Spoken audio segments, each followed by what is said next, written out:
Oh, let's see if anybody comes in here. Notifications have been crap. Trucking, big rig, 18 wheeler, like trucking update.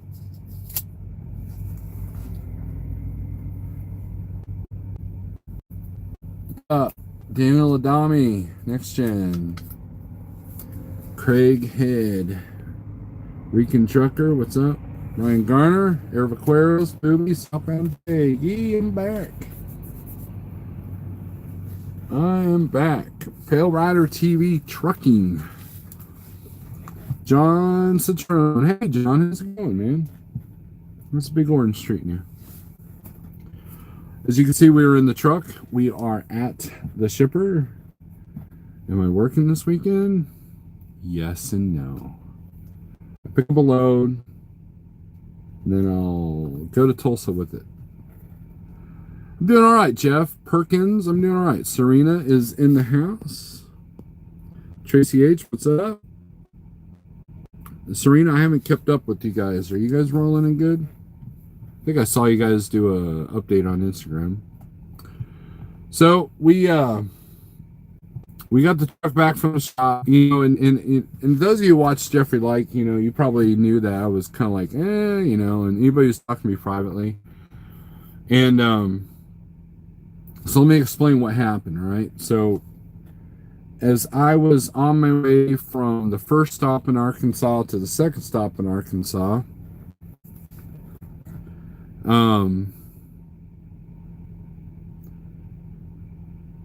I looked down and I noticed that my oil pressure was spiked at 110. I'm like, that's not good. No other symptoms, no other alarms going off, nothing. So it was tight, so I couldn't pull over to see if it was the gauge. But since the truck was running good, we went ahead and rolled with it. I get to Bentonville at the customer. I turn the truck off. I open the hood. I'm looking around, looking for oil. I'm looking for anything that might be any kind of hint of something, right? I cycle through the gauges. They're working correctly. And so I start up the truck. Boom, it spikes again. And when I'm idling, it's at 90. And when I'm not idling, when I'm running, it was at 110. So I canceled my next two loads. I had the whole weekend booked out. And it was going to give me a pretty fairly decent week. Oh well. But I didn't want to take the chance. I was on the phone with Jeff when other Steve called and said, hey, you definitely, whether it's a sending unit or whether it's a gauge or whether it's really an issue, you don't want to mess around with that. And so the potential it being a major repair, I got it, got it back to the house, took it into Kenworth, almost said Freightliner, Kenworth in the Springfield, had it checked out, and sending unit. That's what it was. So we are back in business, and the total repairs, those of you guys are curious. So the way PACCAR works, it's either low money on the part and high dollar labor, or it's high dollar part with the low labor. This time it was low dollar part, high labor.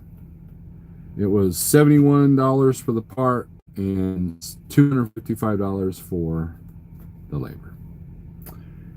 And that included some steam clean to kind of look at a certain area. And then those of you who have an older 680, you might be pleased to know that whenever we go change out the clearance lights, sometimes those nuts strip out on the inside, so they had to redo that, and so that was $300. So all in all, the shop bill was $730, somewhere around there. So I had that in cash, scanned the card, or wrote him a check, and we are good to go. So all is well. All is well. So that's the update. So now we will go to your questions. Let's see here. It's called the Graham. LOL, old timer. Hello from Miami, says Jose. Don, what's up? Provost, update me. I just updated you, Provost. Your last video was great. I like that analogy you said in that video. Well, thank you, Daniel. I think it was weird. It was something like inspired by another YouTuber, which I will not name.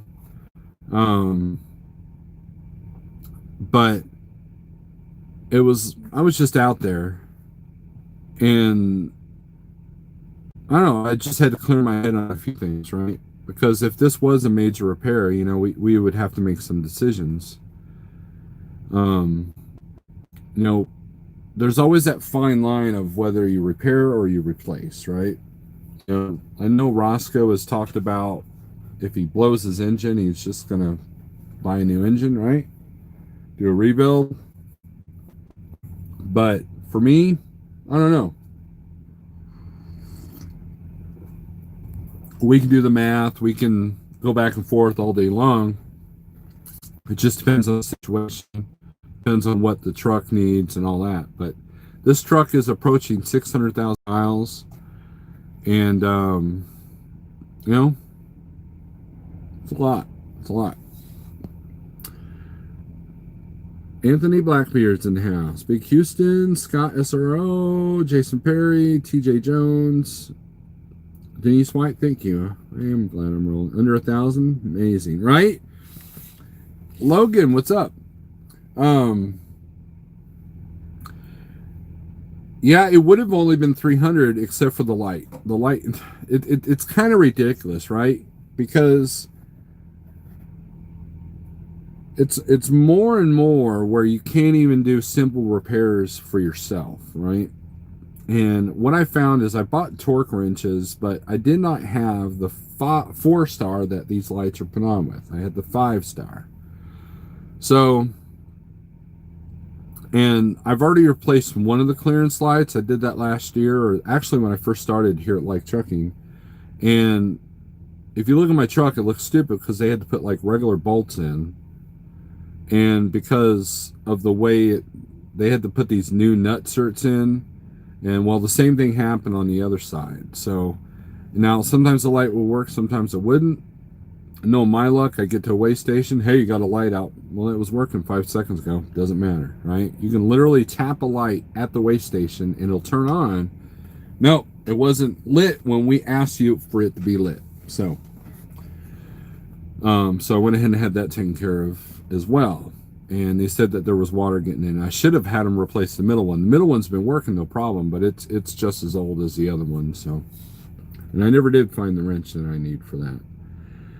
Howdy, getting the truck back on the road for 3 and change. I'll take that. Yep, right. You're back on the road Monday. Good deal, next gen. My dad's getting a 2020 T680. Wow. Is he getting it from the Big Orange there? Lucky you, 12.5 for me, and off since 10.28.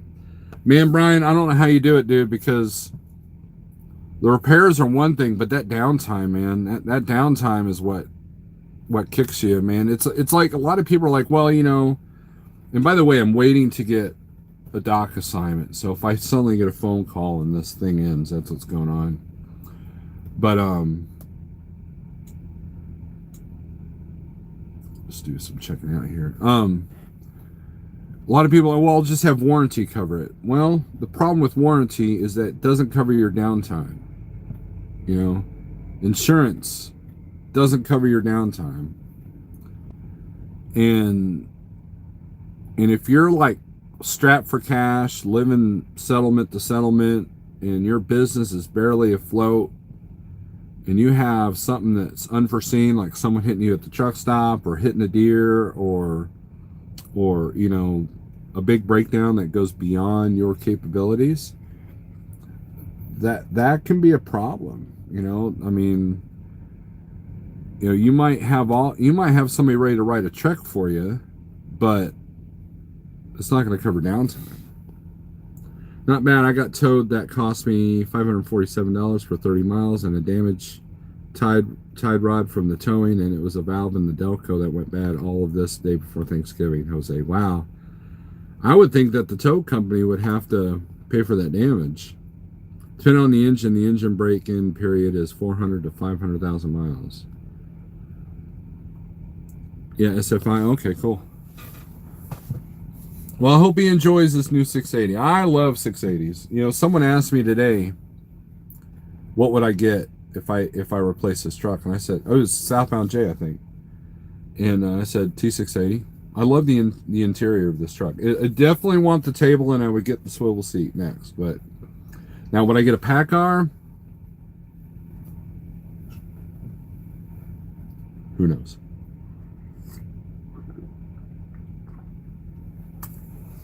I'm here 3 hours early, and there's a whole line of trucks, so I don't think I'm going to get loaded anytime soon. Kaislyn is alive. It's about time, Kaislyn. About time you surfaced. But anyways, I want to give an update. Truck's okay. Knock on wood. And booked a really good rate on this load. Enough to make up for the 130-mile deadhead I wasn't anticipating. And I'll still be home for the weekend. So, well, part of the weekend. I'll leave out Sunday. Running this area, you find the best freight on Sunday. Uber had a couple of good things that I wanted, or that would have been good had it left today. But I have to be home by Wednesday morning for a house closing thing-majigger. So, and then I have an eye appointment on Friday, and they're hard to get in, so I can't really cancel that. And then, so maybe I'll find something that leaves out Saturday or Sunday next week. And then I'm rolling until I can't stand it anymore. So,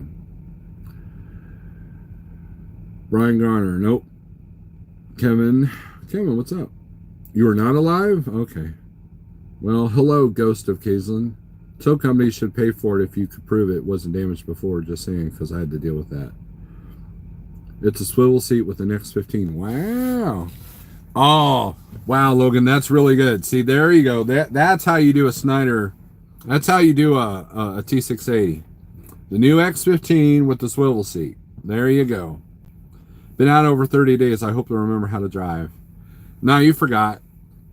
You're going to grind your first gears for the next 2 days. I think, what was the most I was off? Well, 30 days when I busted my ankle. So, yeah. That was an exact 30 days. Feels weird getting in the truck when you've been off for so long. But I appreciate everybody's support. Everybody that tried to calm me down. Because, you know, it's weird, right? So people watch some of my videos, like my morning coffee and like the new moving forward one that I just did. And they think that I'm kind of like nonchalant or zen, and that's not the case, man. I'm paranoid about stuff, and what I found is that anxiety increases when you feel that you're not doing good enough to account for things. In other words, if you have an anxiety, this is me personally, if I have anxiety about health, that translates into stress, and then, you know, it's up to me on how I handle that stress, right? Well, business is the same way. If I feel that there are things bothering me about my business, and I have anxiety about certain things, then I need to solve what those anxieties are. Now, do I have the money to pay for a huge repair? And by huge, I'm talking over 10 grand. Cash? No. I'm honest with you, right? However, I do have the credit. Now that puts you in a bind. So if you have $30,000 in credit plus the truck payment, well, now I'm at a new truck payment. So that's where you have to make a decision. Do I want to, put myself in that kind of debt with an older truck? Because face it, what makes you successful with an older truck? Having money set aside, and your payments, if you're still paying on it, being low, such as the situation that Roscoe is in. I am not in that situation yet. So, but moves are going to be made to lower my payments in one way or another. So, because I am preparing for next year. Team Tiny, sounds like someone's getting credit card points, right? Lesty, hope you're having a great day. I'm okay here and start over for what I missed. Sup, Snorlord? GNC Family Trucking, how's it going? Guys, go over there and subscribe to GNC Family Trucking. You've been off for 2 weeks, longest, but it was vacation. Good deal. Sounds like someone's getting oh yeah, I already read that. Pamela B, hello. But no, we didn't have to put this repair on credit card. I mean, I'm not that bad off. So, no smoke blowing video yesterday really made me feel good about it. I appreciate it. No smoke blowing video yesterday really made me feel good. I appreciate it. I don't know what you're talking about, Craighead. I don't know what you're saying there. Because I didn't do a video about no smoke blowing. Are you thinking about upgrading to a newer truck? Team Tiny, I don't know.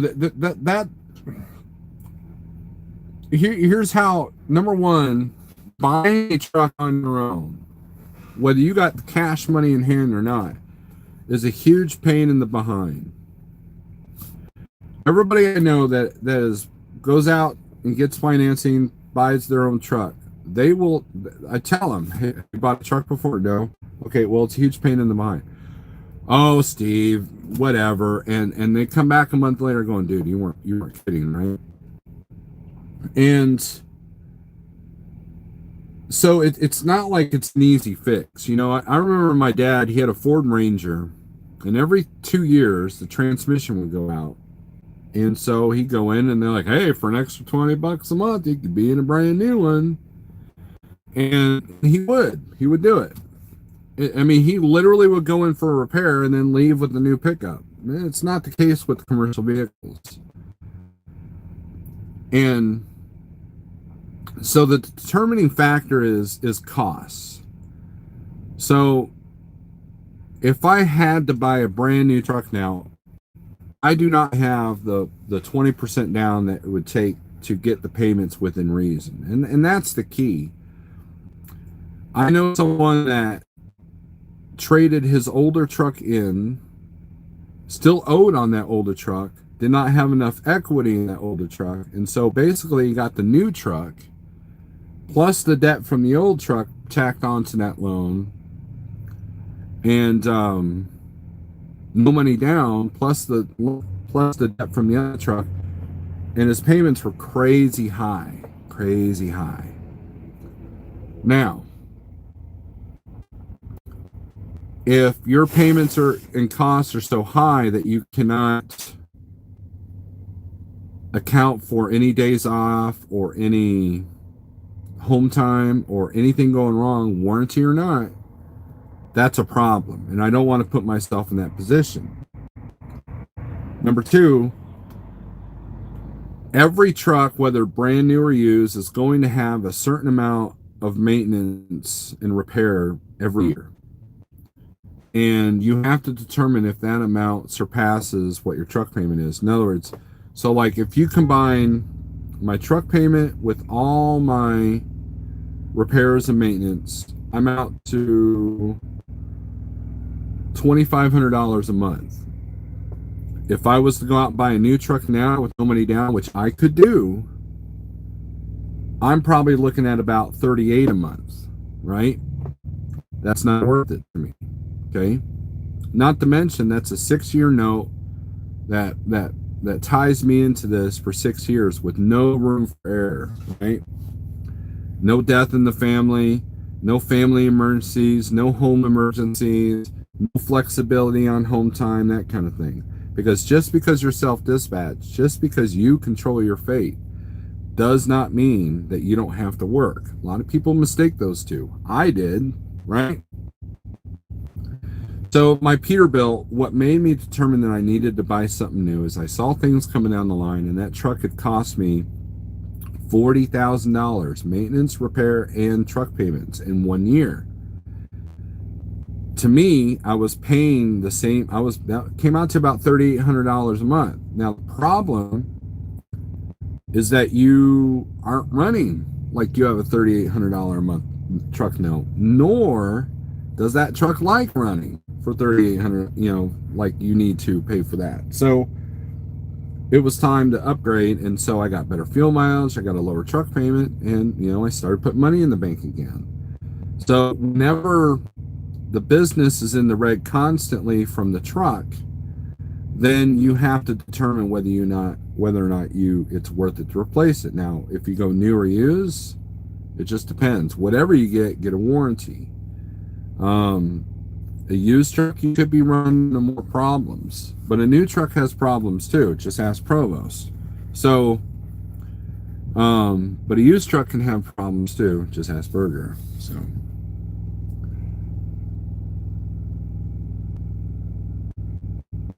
I'm thinking about Mr. Wilson. He just went through it. Recipe for disaster. As far as buying a truck being a pain. Yes. And here's the thing.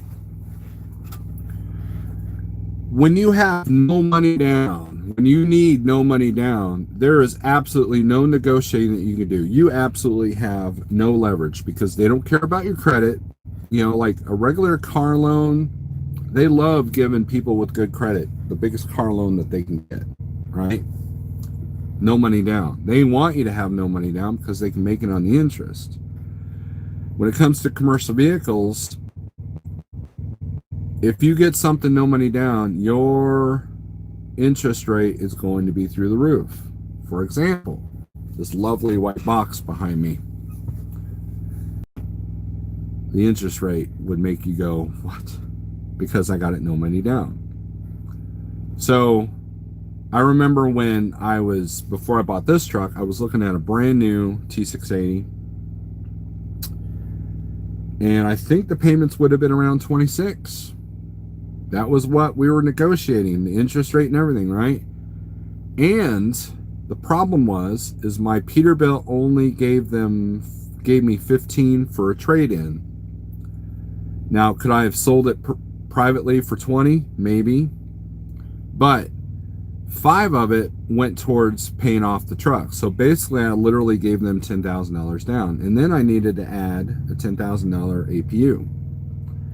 So they needed an extra 10 grand down to buy the truck. Now, here's the problem. I didn't have that 10 grand. I was not expecting to buy that soon. And it was asked to me, hey, can't you find a loan? Can't you borrow that money from somebody? And I don't think it's a good idea to go into debt for more debt, right? So it was not an option. And it caught the sales guy by surprise. Like, nope, I don't have that. Sorry, I guess this deal's done. Well, we can look at some used stuff. And then I found this truck, right? Which made me feel a little bit better, ironically. Now, I've had my issues with this truck like any other truck. And they've been around 10 to 15 or 10 to 12,000 a year on everything. That's tires, repairs, maintenance, everything, right? It's a higher cost to maintain a PACCAR motor over a Cummins motor because of the fact that you have to go to a dealership. So repairs cost more. It's just like having a Volvo with a Volvo engine. When you have a Cummins or Detroit, you can go to places that aren't dealerships to get your stuff worked on if it's engine related, I agree, Steve. Buying a new truck or used truck at some point in time, you will have issues with that truck, right? Even our brand new truck has had issues needing shop time, all warranty and non-engine stuff, but still, right, Pamela B. And the problem is if you are strapped for, if your payments are ridiculous, you Schneider Finance guys can relate to this. If you have 3 days down, boom, you're behind on your truck payment, right? And so even at $1,000 a week that you guys have to do, that comes out to $4,000 a month. That is hard to maintain consistently. And so when you're running good and you're putting extra money aside for those extra payments, that's the way to do it. bigrigceo talks about that. Because not only do you have, the bank doesn't care the truck was in the shop, okay, well, you didn't have to pay for the repair, but we still need our money. So you want several truck payments in the bank anyways. And that's, so, to come up with a percentage down on a new truck that allows your payments to be manageable and allows you to put money in the bank for downtime, that's a lot of money. And a lot of people can't face it. A lot of people can't manage that. I'm not in that position. And when you look at people like Provost that have their act together, it gives me something to strive for, hence my video of me walking in the woods the other day. But at the same time, you still got to deal with it. Equipment, I talked to a guy at the Joplin Petro last week who, his truck only had 250,000 miles on it. It was a T680 with the Cummins, and he was already 60 grand in the hole because of that truck. So, I mean, it's and then you got the truck industry suffering a little bit right now as far as like manufacturers, and it's because the people that rely on the warranties can't afford repairs, they can't afford downtime. And when the demand for new trucks went up, they were crazy expensive. The same truck that was 126 for me went all the way up to 160. Maybe by next year it'll be back down to 120. But I'm still in no position to go and buy a $120,000 truck, nor do I want to. I like my truck. Barring any unforeseen, major things that's going to take me out, or I exceed a certain amount a year on repair and maintenance, determines whether or not I will buy a new truck. It just depends on how much fight I got left in me. If I go out and buy a new truck right now, let's say I get it, my payments at 25, well, I'm no worse than where I am now. However, it's another 6 years of payments. And I'm getting old. I mean, it may not look like, I may look like a young spring chicken. Joke. But do I really want to be like trying to maintain a $2,500 a month payment for the next 6 years? I don't know.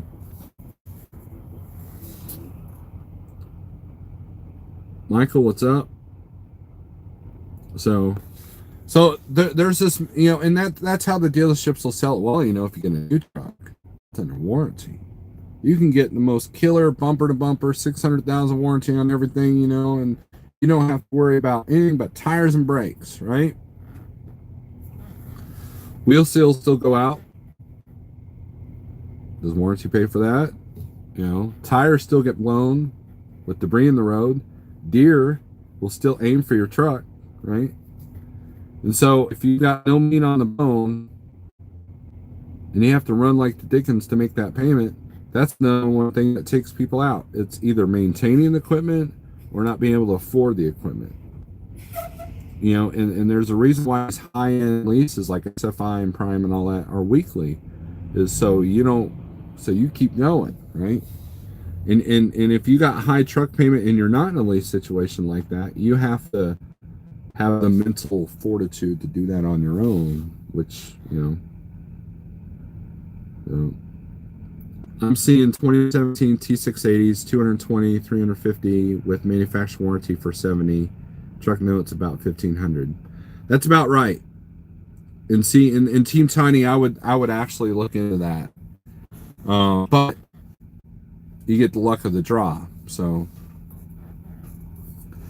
I think that if you can get into something that like just like somebody lost to a not foreclosure, but repossession, something with less than 100,000 miles on it, get that for 100. You know, they already took the hit on FET, but you still got factory warranty, and that gives you time to save up for the regular warranty, for the aftermarket warranty. I think that would be a keen thing. But, you know, so imagine, okay, so that's 70K. So imagine if you can get that truck and put 20 grand down, now you got it for 50. Now your payments are like, what, 11 a month? That's very doable. 11 a month with the warranty, you would have to literally not run to not make it.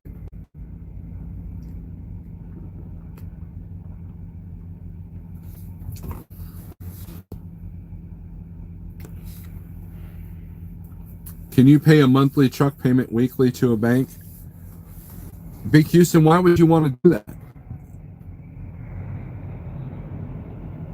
You can put extra payments, but you know, if I put, I don't know, that's kind of a weird question. Can you pay a monthly truck payment weekly to a bank?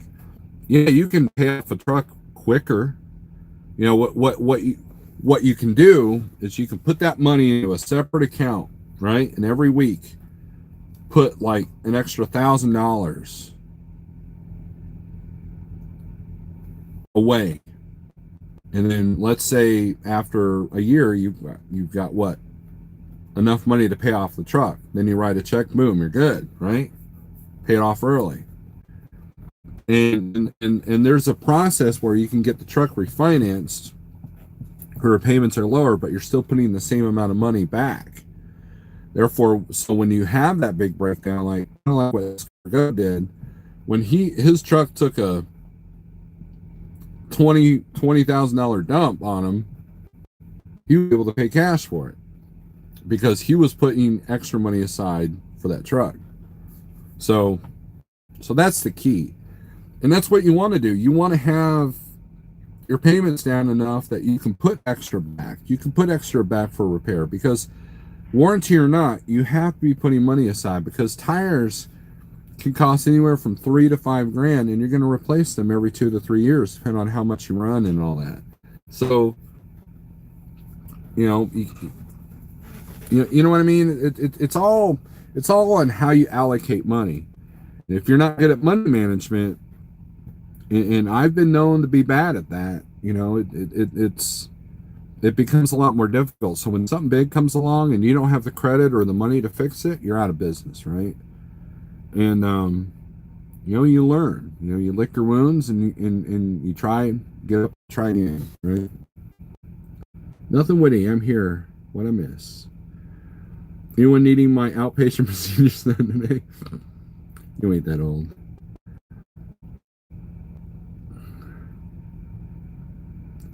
By the way, I think Leslie needs a eczema procedure done. You guys are getting weird.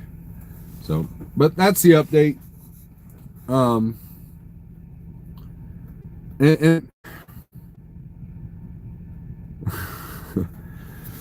do more of these videos, Nor, because a lot of new guys see the money and not know the expense. Well, you know, at the year end, at the end of the year, I'm going to do a live feed, and I'm going to put my end of year P&L report as far as all the costs of everything. It's nobody's business of how much I'm profiting, right? Because everybody's situation is different. My situation's different from you. My situation's different from that guy, this hurricane guy. You know, and my situation's different from the guy with the brand new Volvo over here from Ohio. And And what a lot of these leasing companies do is they entice you. Oh, look, our drivers are making, settlements of $3,000 and $4,000. Oh, wow. But then you're still only taking home $800 to $1,500 a week. Well, why is that? Because you got to look at your expenses. And I don't think they realize that you're going to spend 20 to 30 to 40 grand a year on fuel. You're going to spend a couple thousand on tolls, depending on where you live. You're going to spend, so at the end of the year, I'm going to put those numbers out. Because there was a person that was kind of mad at me because he was watching all these YouTubers and he goes, none of these YouTubers are putting out the real numbers. I'm like, no, they're giving you gross numbers. It's up to you to determine what your net number is going to be, because no one can give you that number. They can only tell you what your costs are going to be, how to calculate it. I was watching Trucker's Coach, and there were people calling in, and Trucker's Coach was kind of helping them. Okay, well, how much is this? How much is this? Okay, let's do everything at 2,500 miles a week. And you had guys who are like, well, at 3,000 miles a week, it's only this, this, and this. And it's like, well, you can't run 3,000 miles a week consistently the entire month. You just can't do it. I don't care who you are. Maybe in the paper days, but in the e-log days, especially now, no. So you have to go with the worst case scenario. So what is your cost per mile based off of the average miles you want to run? If you only want to run 1,500 miles a week, you have to evaluate your costs that way. And if you got a $4,000 a month truck note, guess what? You ain't going to make it at 1,500 miles a week. Unless you're getting $4 a mile all miles. Even then, it's still a rough stretch. Trucking with Kevin. Hey, Kevin, guess where I am?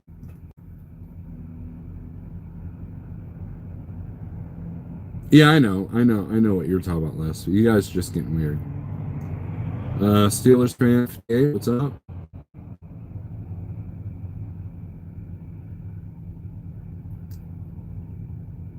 Yeah, GNC says that's right. I say I can make 200,000, but that's not what I'm keeping right. And this person was told by a guy from another company famous in the YouTube world that he grossed $236,000, right? And you think, wow, I'm getting 85% of that. That's a lot of money. Not realizing the expenses will take you out, and the lack of consistency let me rephrase that. The difficulty of getting consistency in the spot market, especially if you want to be home every weekend, that's a challenge in and of itself. I think we do okay in the spot market now because I don't mind being out on certain weekends. I was talking to Roscoe about this today. I said, dude, I don't know how you do it because I have to stay close now because of what's going on next week. And I'm like, I don't know how you do this week after week of fighting in this small window of time and space that you have to have. And if you want to go anywhere and everywhere, there is money to be made out here. Rates have gone up a little bit. If you're a reefer, man, the rates for reefer are awesome, at least in the certain brokers I've looked at. And I had a broker tell me today, because he wasn't coming up on anything, that he goes, well, word around the water cooler is that rates are we're being unflexible this week because next week's supposed to get really good. We're supposed to, rates are supposed to be a lot better. Of course, that'll be the week I can't run, right? It seems to happen every year. But the holidays coming up, it calls for a lot of time off. And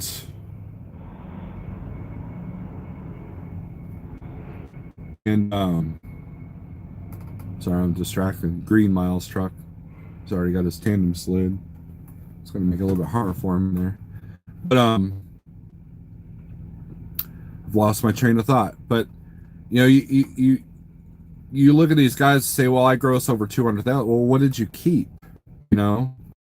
That's the key. If you only, it does no good if you gross 200,000 and take home 40, Or you can have a guy that grossed like 100,000 and took home 40. Who did better, right? And then the other confusion is, does your profit allow you to have the lifestyle that you desire? A lot of people don't realize that. If you need to make $60,000 a year to pay for your house and your fancy car and all this other stuff, if your business plan does not net you 60 grand, how are you going to pay your bills? So one of the measures of profit that you look at is you look at your profit per mile, all miles. Is it above what a company driver makes? Say a command. Exit. Easy enough.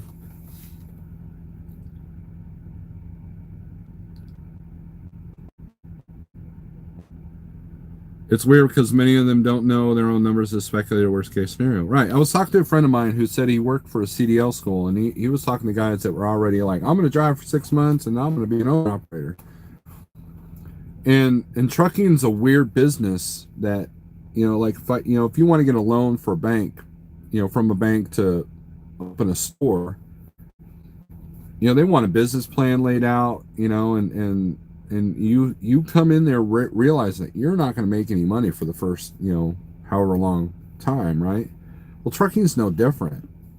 And people kind of, the lines of career / business owner are blurred, and so you got California passing laws so companies can't take advantage of making people 1099 employees, because that means they're not taking out taxes. That's why California did that. And so a lot of these lease companies, I'm not going to name names, but a lot of these trucking companies, you're really kind of just a glorified company driver that's paying all the bills, and that's a scam, right? Are you really in business if you're not controlling your business? That's why I always tell people, if you want to be a true business owner that's in control of your business, self-dispatch is the best way, because at least if you think about this. If you're at a company that's dispatched and you tick off your dispatcher, now you're on the low boy on the totem pole. Guess what? That can affect your business. How do you stay in business?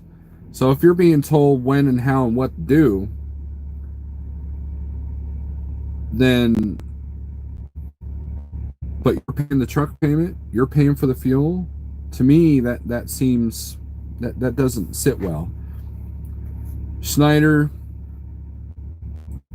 Landstar are the big carriers that allow you to self-dispatch. You're in control, and you're getting a percentage. So one load could profit you a lot of money, and the next load you're doing okay, and the next load you might lose money, but in the end it should all wash out, right? There was a company that I saw that their drivers, their lease operators, have to have a certain fuel mileage to get this certain bonus. Well, why? It's your fuel. You're paying for it. That's not, if I want to do 80 miles an hour everywhere and I burn that more fuel, that shouldn't concern Jeff. In fact, that makes Jeff money, because I have to buy more fuel, which makes us look better in the fuel discount, So why should that even matter, And so I just, so that's where California is targeting these companies, is these companies that take advantage of drivers by not letting them, like, okay, well, you're just a glorified company person, so why should you be paying all the bills? You're not getting taxed for it, and we're losing money. California did, because they're losing money on it, right? So that's kind of just my opinion on these. Rena Doll, what's up? I go out 2 weeks and come home 2 weeks while hubby's out for 2 weeks. Keep it moving. Oh yeah, collecting the 75-hour Uber detention. Grossed 120, took home 75. How can I do better? Problem fuel. Right. The only thing that you can have control, right, is if you're self-dispatch and you're negotiating, you need to work on your negotiating, right? However, the things that you can control are costs, right? So fuel, um, like for example, if you do a load that pays 250 mile from say Missouri to Carlisle, Pennsylvania, it's 45,000 pounds, and it's a tight run. So you're having to run full speed. So you're going to burn more fuel. You got all the mountains and hills of Pennsylvania, and you got $200 worth of tolls because you're heavy. 150 at the minimum, right? But you got 250 mile, right? Whereas the guy that went from say Missouri to Michigan, same amount of miles, paid $2 a mile, but no tolls, less hills, less wear and tear, and it was, maybe it was a 30,000 pound load. He's going to net more than the guy that got paid 250 to go to Pennsylvania.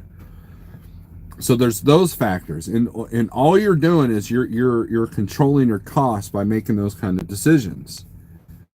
And this is something that I learned early when I was doing this: is how can I reduce the amount of cost? Some guys will only do loads that aren't heavier than say 20,000 pounds. Well, you're limiting your scope on when you look at a load board. However, if you can keep moving and maintain a better, a decent rate, and you're using less fuel, then you can stand to make more money. That was one of my strategies at Landstar. I would pick hazmat loads that paid better, but they were usually empty totes or fireworks that were light, and they still needed to be placarded, but so I made that higher hazmat rate, but then my costs were lower because it was light loads or as multiple stops like the firework loads, and so that allowed me to net more. Whereas the guy that had the heavy hazmat load, he was grossing more, but he was having to go to PA with that, and that kind of thing. So that's a big factor. So if you want to net more, you have to look at your costs. Is one less load board you need? Is there a subscription service you don't use that you don't need anymore? How can you combine costs with, like, maybe share a DAT, low board subscription, that kind of thing. And how can I maybe idle less, maybe invest in an APU so you don't have to idle, that kind of thing.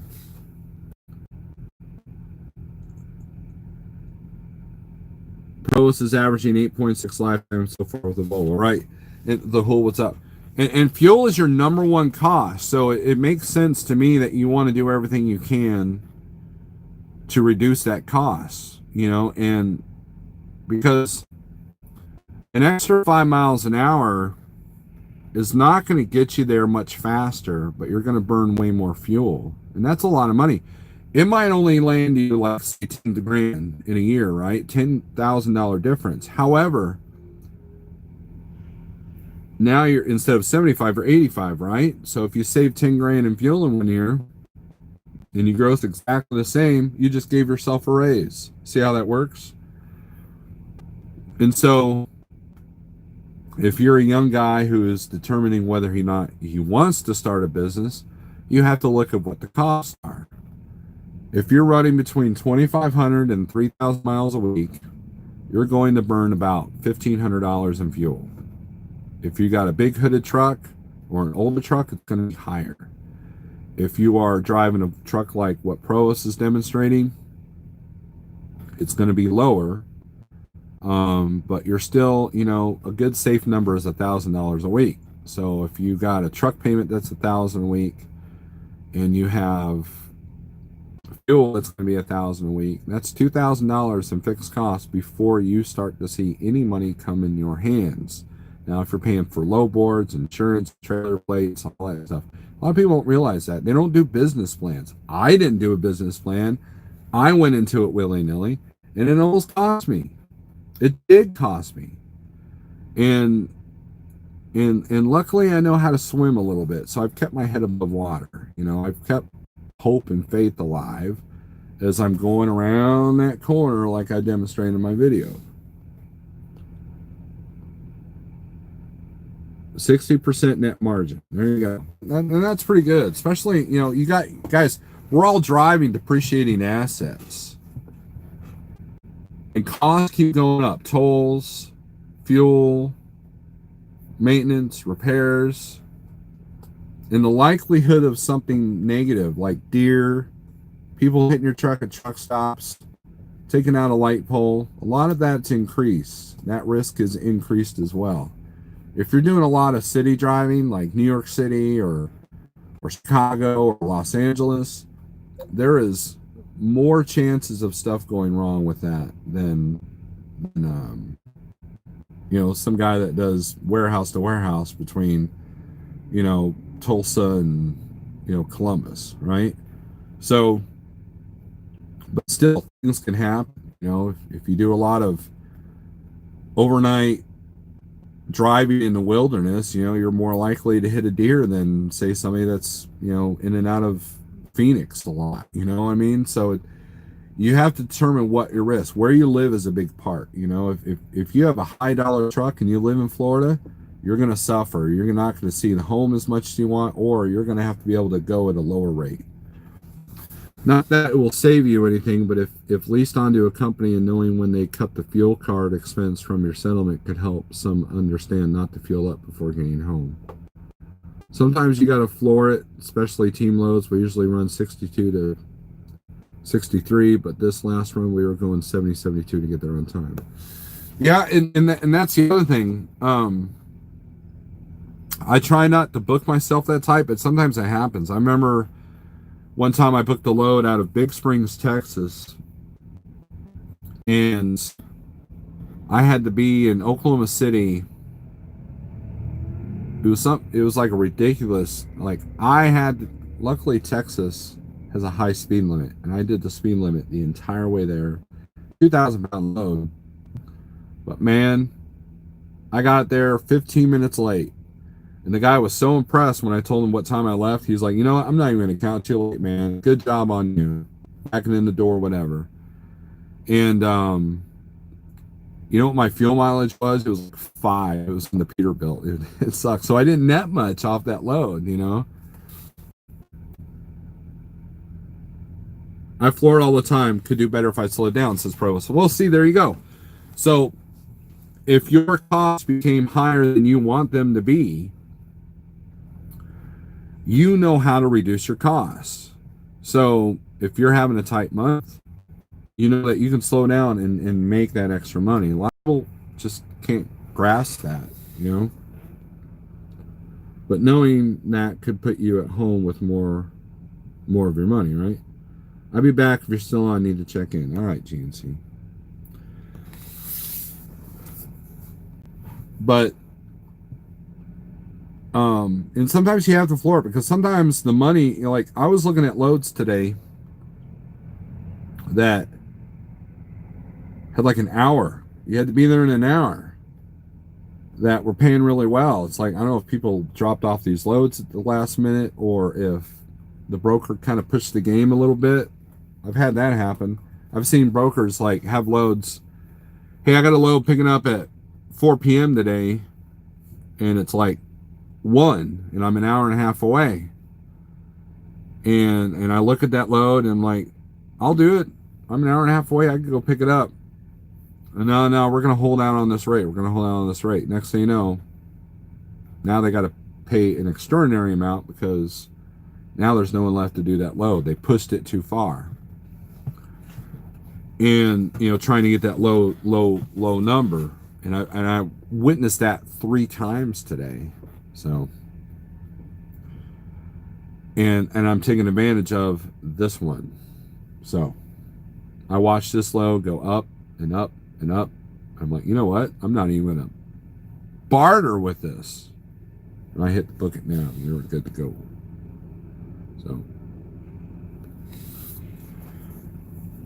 So you just have to look at your costs, you know. So like if I have a $20,000 repair, I have to look at the overall costs of the truck note and the repair note, you know. And if that surpasses what I want to pay or what will take me out of business, then I have to make readjustments as they come. So there are different strategies. I think the number one important thing is have good credit, because sometimes that's going to be the only thing that's going to save you, right?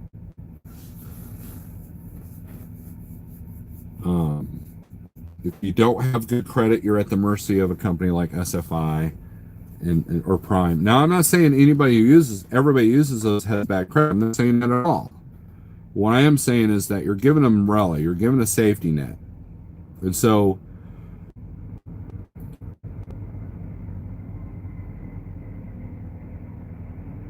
if you don't want to make a high lease payment like you do at SFI or at Prime or something like that, high in my terms, then you want to put yourself in a position where you need to rely on that leasing company. And in that way, or, you know, a lot of people lease because they don't want the risk, which is understandable, right? You know, you go out and get a full maintenance lease, and if things fall apart, no big deal. You give the lease back, you're done, right? And so, and that's a strategy a lot of people use, a lot of companies use.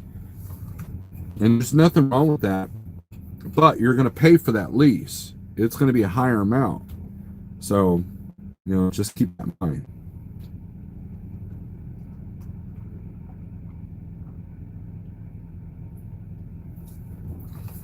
Any other questions, comments, or concerns? We're almost in an hour. I have found that most people don't watch me past 20 minutes. So if they look at the oh wow, Steve went live. Well, it's an hour and a half long. I'm not watching that. What an idiot. You know.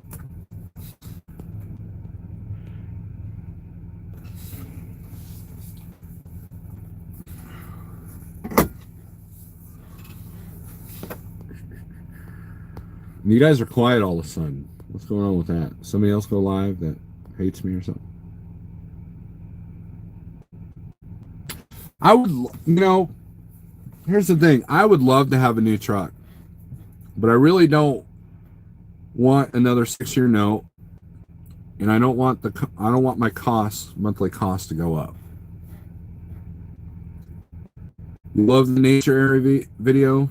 Awesome. I'm glad everybody liked that, because, you know, like I said, it's a great analogy, because sometimes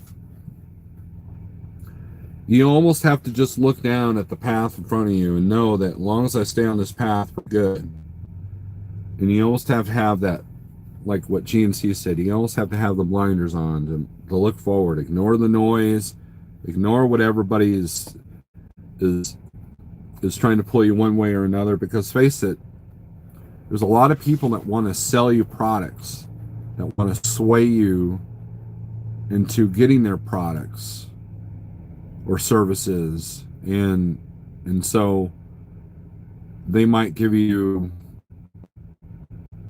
advice one direction or another, you know.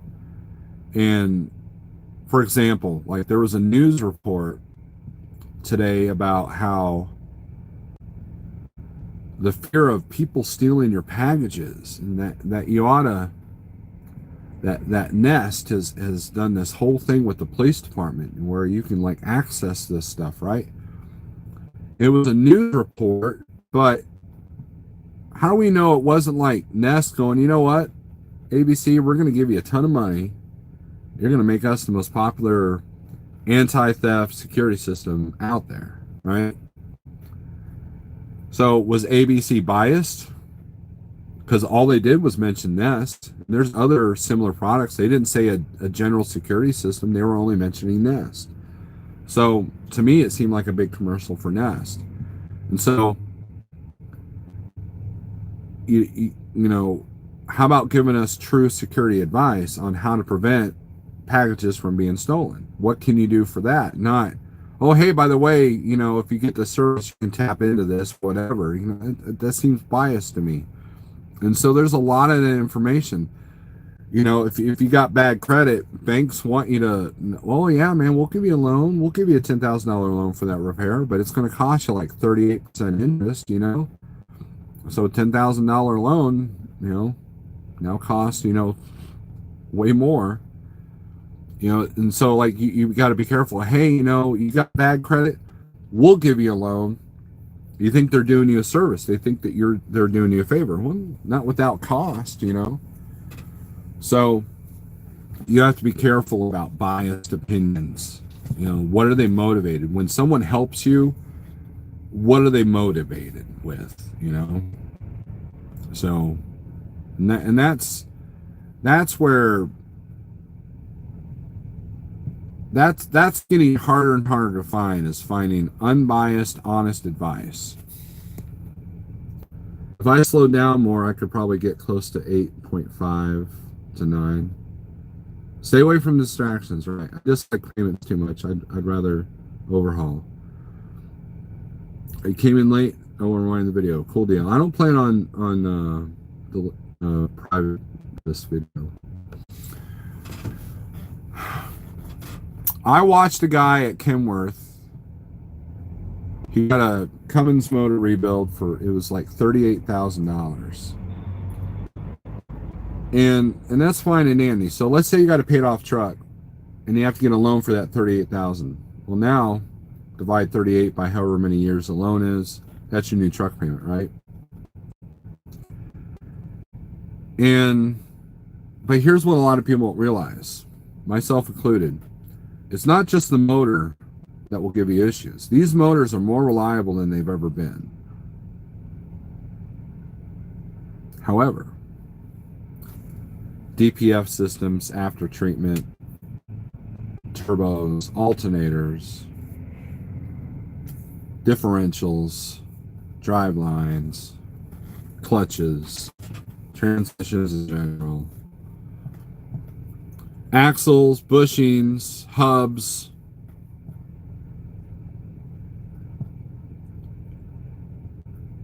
those also cost money. A couple of years ago, I spent $4,000 on a new clutch. It's not just an engine overhaul or rebuild that you have to worry about. It's everything, right? New one box for a Freightliner is like 13 grand, $13,000. Do you have the money to pay for that? Now, if you got good credit, it's easy to get a loan for $13,000 if you don't have it, or maybe you finance 5, or something like that. But people have told me that PACCARs, and again, people are going to laugh and yell at me on the screen there. But people in mechanic shops that are unbiased have told me that there is less downtime with PACCAR engines over the Cummins. However, when they do go down, or the external parts go down, it's more. So if you pay X amount for a turbo, it's going to be a little bit higher with the PACCAR. I totally agree, Pamela. Okay, hold on. Let's see. It's nearly impossible to find news or information not driven by agendas. Yeah, that's exactly right. Life is too short to worry about the little junk, right? I totally agree, Pamela. I have no idea what's going on half the time, not for lack of trying, but just because I don't trust most of what I hear or read. There's more than that. Weird well points, lines, electric, all the others. But if you're in tune with your truck, you're confident in it, why not overhaul? Right, and and that's where you have to make a decision. Is it easier for me to get another truck, or is it easier for me to just throw down 40 grand and rebuild what needs to be rebuilt, right? And that's the option I have, and so it just depends, The Peterbilt was easier to make that decision because I knew that was not the truck I wanted to retire with. There were other aspects of that truck I didn't like. I didn't like the interior. I didn't like the fuel mileage, and I didn't like, you know, without doing a whole overhaul on the inside of the truck. You know, I didn't like how the shelves were set up. You know, it wasn't a good truck to live in, despite the room. It had a lot of room, but just no shelves. It was like a big empty warehouse with no shelving. It's like, where do you put everything, right? And with this truck, I'm more likely to keep it and fix it, you know.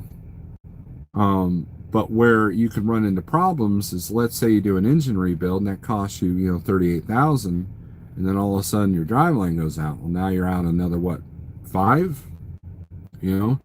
So, you know, at some point, but you know, as Roscoe's pointed out, you replace it once, then you're good for a while. Like, you know, if like for example, my oil thing, I got 600,000 miles out of that, right? So it should be another at least 5 before it gives up again, right? You would hope, you would think. So you do a rebuild, you should get another 1,000,000 miles out of that motor, you know.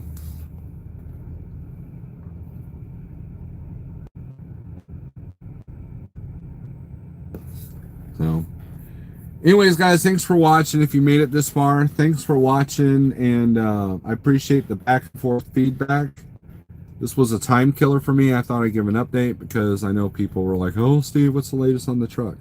So if you have a Kenworth T680, know that the sending units like to go out on the pack cars, and know that your clearance lights are expensive as heck. And unless you got a visor, they get the brunt of all the weather, so they get pretty torn up. So at the Catch Rats replay, Big Rig CEO, I appreciate everybody. Thanks for watching. Will there be a weekend live? Probably not, because I got a family event to go to on Saturday, and we'll head out on Sunday. And today's Friday. Don't forget to check out Pale Rider TV tonight at 8 o'clock. He always goes live BS session. You know, so check that out. I'll be in there, unless I'm in the cave, because this particular shipper doesn't let you just drop the trailer and go up top. So that means I'll have no signal. I'll be in the dark. So anyways, guys, thanks for watching. Remember, keep your eye on the prize, keep your hope up, keep your faith up, and prepare for the worst and hope for the best, right? So Les, I might be giving you a call Sunday. So anyways, all right, guys, later.